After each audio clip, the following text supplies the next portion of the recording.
What's going on, everybody? Fedor here from 3D Print SOS. Welcome back to the channel. And in today's video, we are going to be looking at two behemoth machines. One a 300 by 300, one a 400 by 400 build plates. They're somewhat similar, yet very, very different. One's a little bit more old school, one's a little bit more new school. I have another machine that's pretty similar on the way, but I want to get these two out on the table today and talk about some of their differences, obviously their cons, their pros, and see what they're all about, and have a discussion about how these type of machines fit into today's 3D printers. I already have some of the things that I've printed on them. I've been printing with them for about a month. Both of them have behind me kind of on the floor because they do require a ton of space. Those are all the type of things that I want to get into. Let me go ahead and get them up on the table and show you what they're all about. So first one up, well, I guess I'm gonna have to rearrange this whole thing, so bear with me. All right, so the first one up is the Elegoo Neptune 4 Plus. So this is a 300 by 300 machine. However, the company has the same exact machine, the same exact setup in a 400 by 400. That's why I can directly compare this to the Mingda. This is kind of the newcomer to this whole thing. And by that I mean it has all the features that you might want out of a modern machine. It runs Clipper, has this nice large detachable screen, has a great PEI sheet making things easier, dual-sided cooling on a direct drive. It even has an auxiliary cooler over here that you can manually turn off if you want this thing to be a little bit more quiet. It has a large metal chassis with bracing, dual Z, has a sensor for the filament. It literally has a lot of the things that you're looking for. Most importantly, that Clipper interface, where not only do you have the Neptune's interface here that makes things easy, but you can also have access to fluid right away, which means you can calibrate this thing and do as you wish to a certain extent, of course, but you have that ability because it is an open source firmware. So this is essentially taking this style machine that we're very used to by now and kind of adding everything on there. In fact, the only thing I think this is missing from the most modern machines is automatic Z offset, and the Z offset you do one time with a piece of paper through the screen here, and then that saves on there, and you can adjust it as you go live. And I'll talk about that a little bit later in the cons and pros section. But this machine on paper at least has it all, and the fact that it comes in 3 different sizes, actually there's also a smaller version of this, means that you can get it in, well, whichever way kind of fits your style or your area. Because like for me, I have a ton of different machines, but this style machine in this size doesn't actually fit anywhere in my studio, so I kind of have to keep them on the floor from when I need to print some big projects. So you definitely got to keep that in mind, because with these large bed slingers, as you can see, the bed kind of goes behind the actual machine, so you can't just butt this thing up against a wall, and same with the front, it goes over. So you have to be mindful about the space, and this isn't even the big one. Let's get the big one. Heavy. This is the big boy. This is the Mingda Magician Pro 2. There's an older version of this. This has some minor upgrades, but they are better than the previous one. There are just some nice little details here and there. Now with Mingda, I've literally checked out every single machine that they've had out, except my exception being this one. I'm really eager to see where they go from here, and like I said, once we cover the cons and pros, you kind of see my drift. One of the things that comes at me right away is just this is kind of like the tried and true approach to 3D printing. It still runs Marlin, you're doing everything on the screen in the front, and then you're using an SD card to transfer your prints. Some people might like that because you don't necessarily want to be on a network or have Wi-Fi. I totally understand, and this is probably more so for that type of person. I have noticed that because this is the tried and true machine, it does some things a little bit better, but obviously does some things a little bit worse because it's not quite as equipped. Like for example, it doesn't have the LED bars everywhere, or it doesn't have the auxiliary cooling that we have on the other machine. However, this definitely has the size, and it has amazing build quality. This entire plate that you see on the bottom is just a massive thick piece of aluminum. And when you get this thing out and move it and build it, it just feels very confidence inspiring and very planted.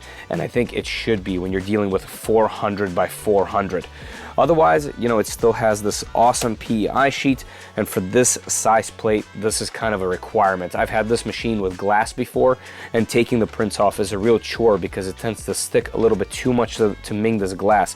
So this is definitely a vast improvement over the previous one. However, it's much of the same as the previous Mingda, which I've reviewed. You can check it out on the channel. You know what? I'll have it popping up right above me.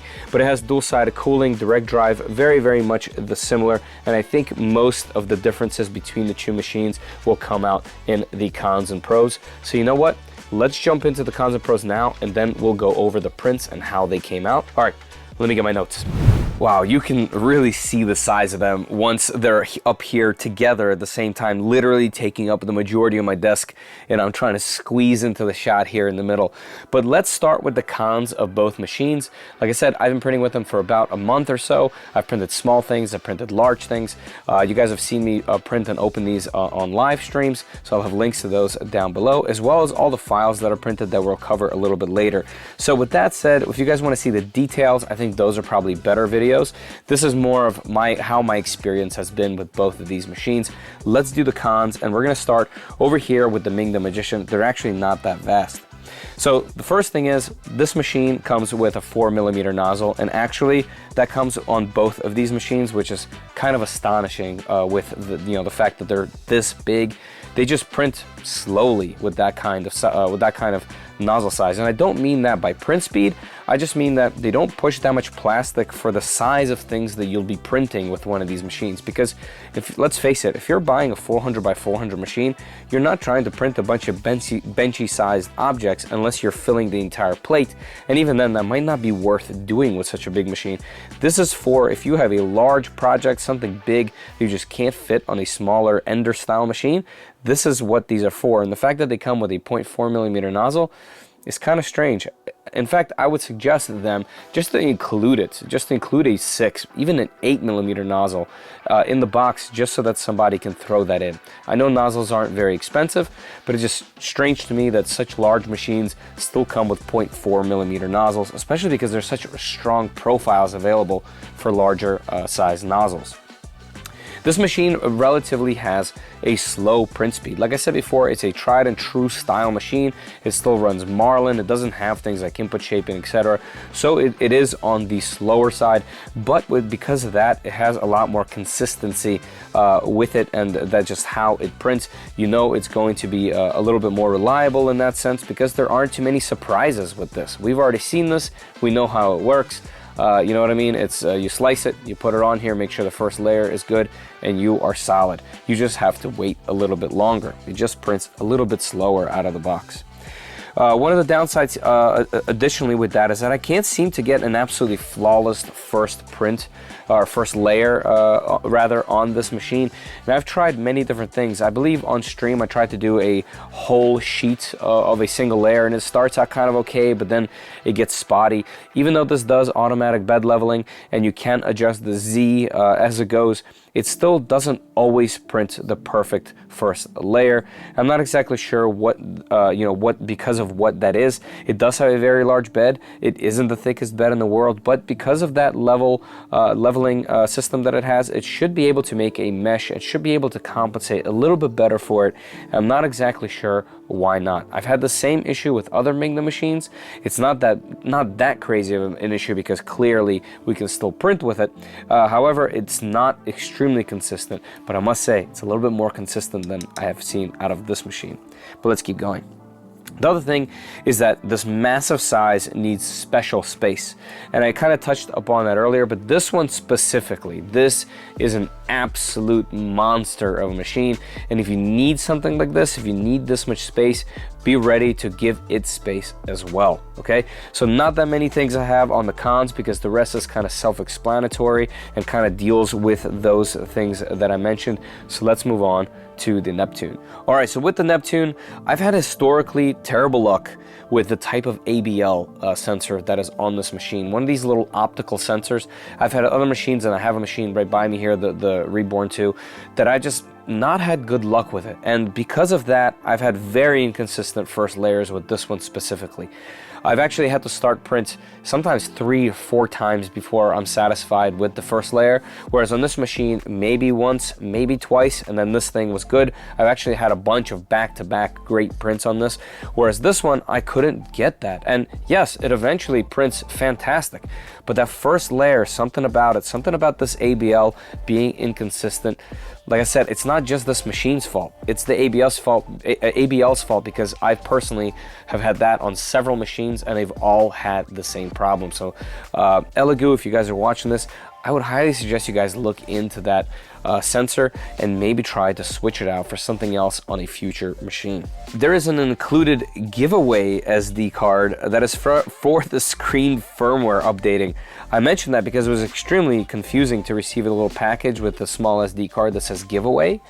And then later finding out through doing an update that is actually not for any kind of giveaway. That's actually for updating the screen firmware.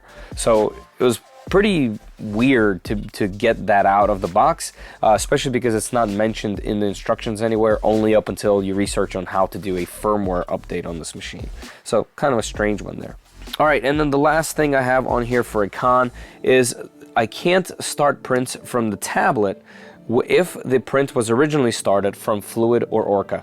I'm not sure if that's a wider problem or it's just a single problem with my current setup, or maybe it's just a firmware issue of some sort, but I can start prints if they're on the SD card, but I can't start prints that were started from wirelessly, from Orca Slicer, or from dragging a file into Fluid and starting it from there.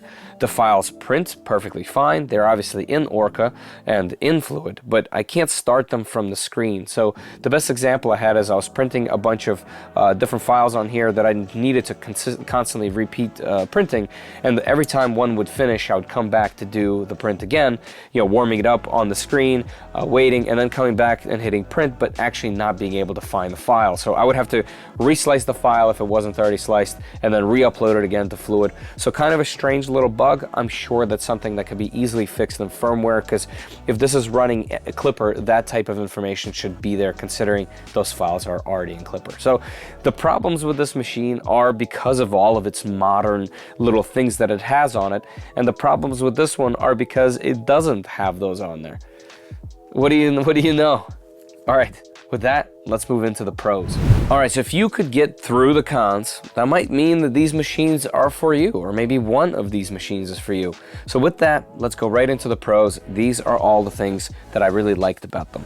So obviously, an absolute massive build area. Like I mentioned in the very start, you can get this machine bigger and smaller, and you can get this machine smaller and bigger. So if one of these is your type of flavor, you can definitely get them in their different configurations from the manufacturer. So just keep that in mind. But the massive build area is a huge plus. 400 by 400 is nothing to shake a stick at. So if you guys are liking what you're hearing and you need that kind of build size for a project, maybe consider checking one of these out.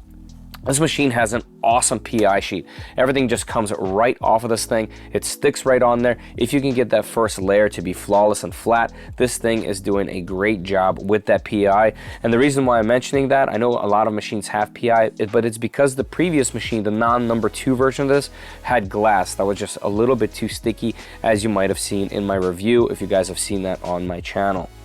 This machine also has a solid, predictable UI on its screen in the front.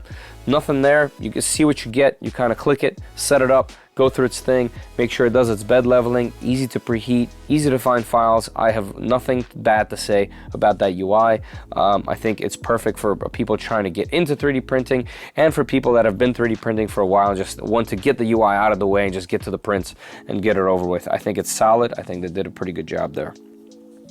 Another huge pro here is the super heavy metal frame with bars. Once again, I mentioned that a little bit earlier, and that is definitely a huge standout here. Yes, this one is also using extrusions and has bars on the side, but something about the way that this is built, that huge aluminum giant sheet on the bottom, the way that the frame is all together, something about this just seems a little bit better in terms of just the feeling that you get when you put this thing on the table.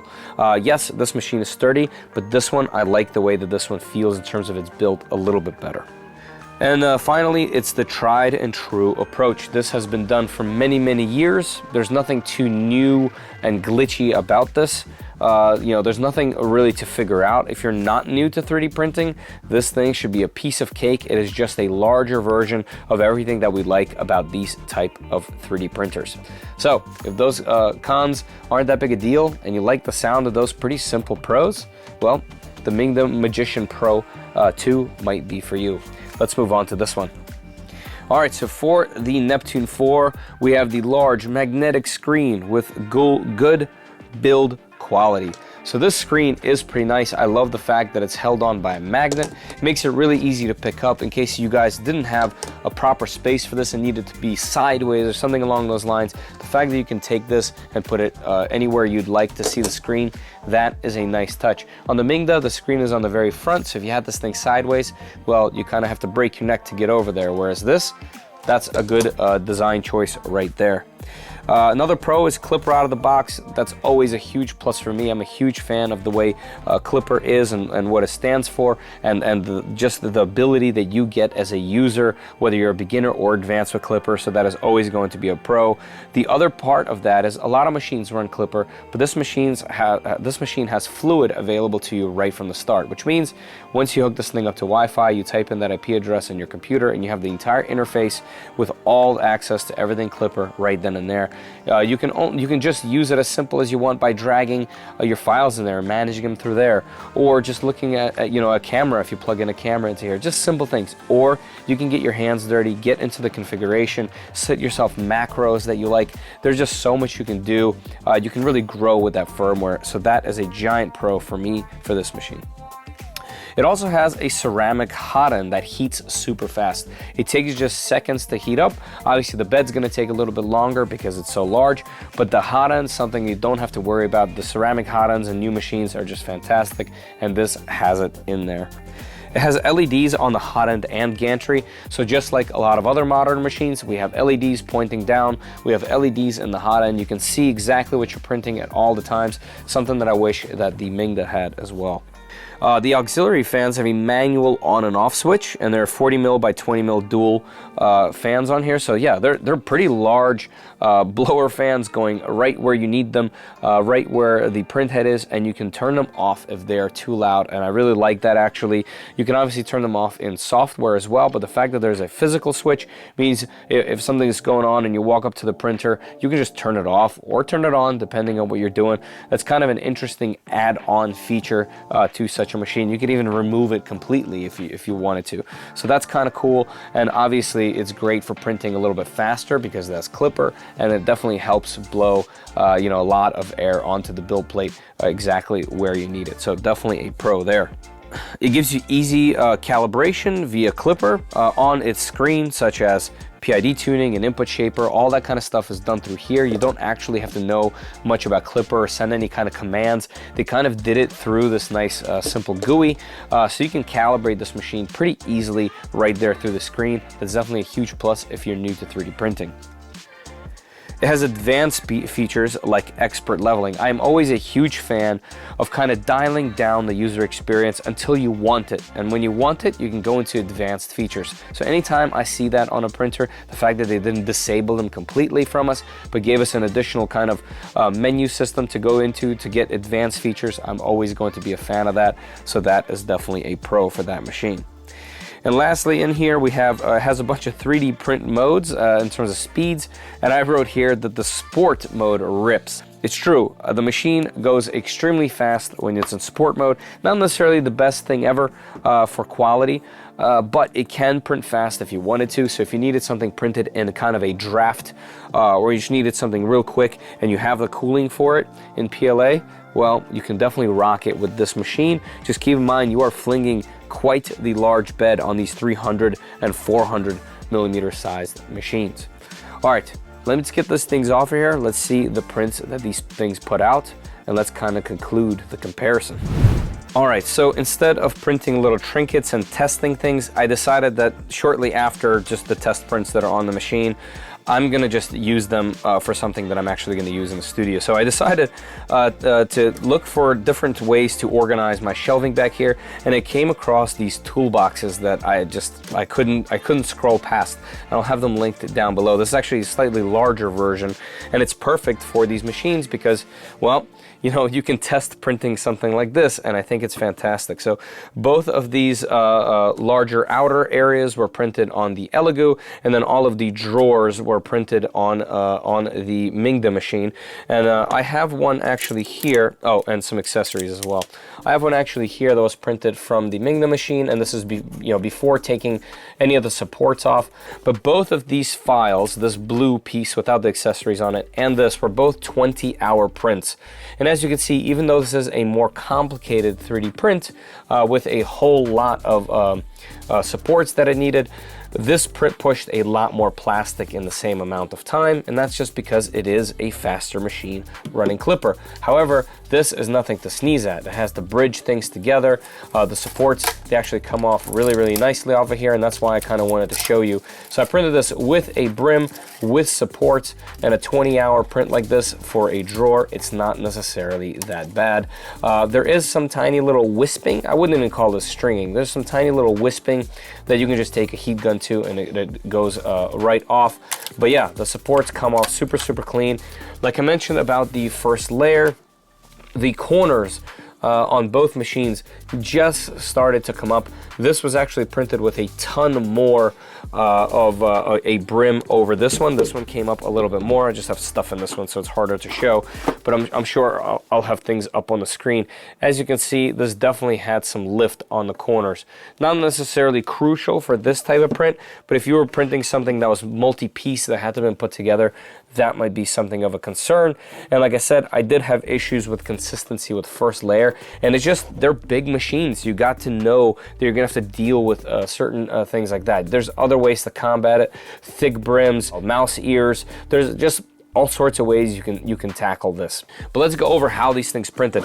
Two different machines printing two different types of PLA, and they come together so well for this project. Inside of each one of these drawers, I ended up putting my Gridfinity bins, and the cool thing about this is as I put things together here and put things away, I can remove some of these bins, I can change their size, and I thought this was great. I actually only printed one of these drawers for this blue one because I actually want to do a larger combination drawer for the bottom. So I think I'm going to remix this file and make it double tall so that it can go on the bottom here and just have more space for larger items. But that'll come a little bit later.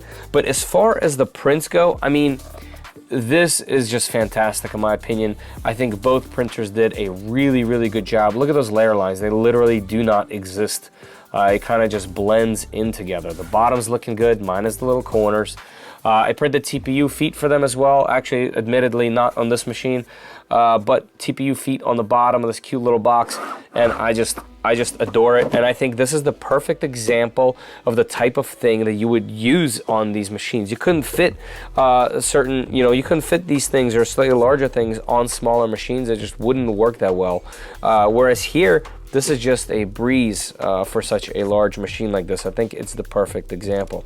So bringing it back to you guys, what do you think? Is there a place for these type of machines in today's day and age when you can easily get a Core XY 300 by 300 machine? So like I said, does the lower cost of these justify having a larger machine like this over its Core XY brethrens? And like I said, I do have one more of this type of machine coming soon. It is slightly different, but it is still of the same nature. So I kind of want to hear from you guys. Are any of you searching for these large bed slingers? And if you are these two of interest? What did you like? What did you not like? I really want to hear from you and kind of have a discussion.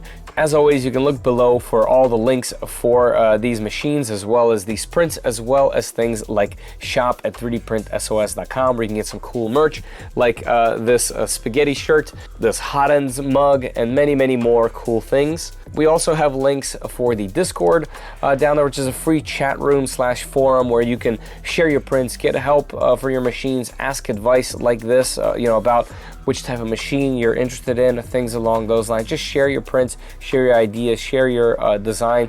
It's really cool. There's a ton of people in there. I highly suggest you joining the Discord. There's also a Patreon that I have for this channel if you guys want to support in a different way, and as well as becoming a YouTube member. Obviously, I appreciate every single one of you guys that does that. You guys help me directly. As always, guys, below are going to be links down to both these machines, and those links are going to be affiliate links. They help the channel out. They don't cost you anything, but they are a link where I get a kickback if you guys purchase something from them. Both of these companies send me these machines for review. I'm not paid for them in any kind of way. I'm not supposed to say anything specific. All that was completely free reign in exchange for a review, which I really enjoy doing, and I really enjoy showcasing all of these machines and giving you guys all the options that you can. So if you have any questions, shoot them down below in the comments or hit me up on Discord. All right, guys, as always, I'll see you all in the comments. Later.